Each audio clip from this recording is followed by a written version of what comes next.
Once again, we start with the latest on the summit of the century. The list of U.S. officials flying with their commander-in-chief in Singapore for that historic event is more or less complete. And even before the maiden Pyongyang-Washington summit took place, already there are reports of preparations for a follow-up meeting between the two leaders.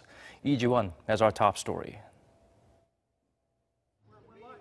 U.S. President Donald Trump has hinted that his June 12th summit with North Korean leader Kim Jong-un may not finish in one sitting.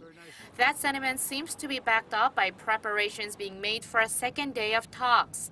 CNN reported Thursday, citing two sources familiar with the matter, that U.S. officials have laid the groundwork for a second day of meetings if the two leaders decide to continue their talks.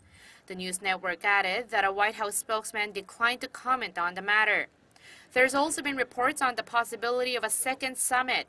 Citing a U.S. official, Bloomberg reports that Trump is toying with the idea of offering Kim a follow-up summit at his Mar-a-Lago resort in Palm Beach, Florida.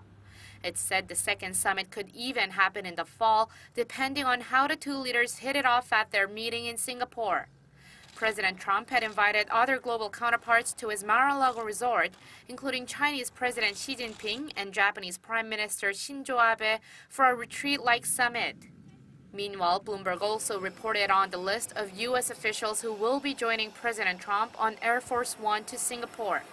The list includes Secretary of State Mike Pompeo, White House Chief of Staff John Kelly, and even National Security Advisor John Bolton. Bolton, the administration's main hardliner on Pyongyang, was the main reason for North Korea's hostility and harsh rhetoric a few weeks ago, even prompting the regime to question whether to hold a summit. Bloomberg said the delegation also tentatively includes the head of CIA's Korea Mission Center, Andrew Kim, National Security Council official Allison Hooker, and White House Deputy Chief of Staff Joe Hagan.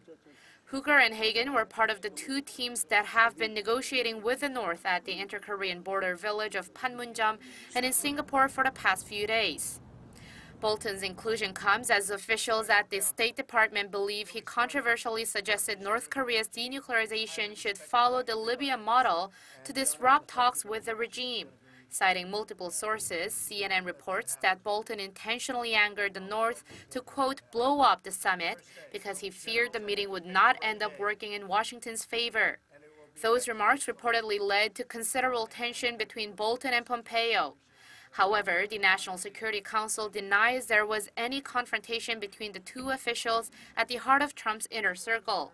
Lee Ji-won, Arirang News.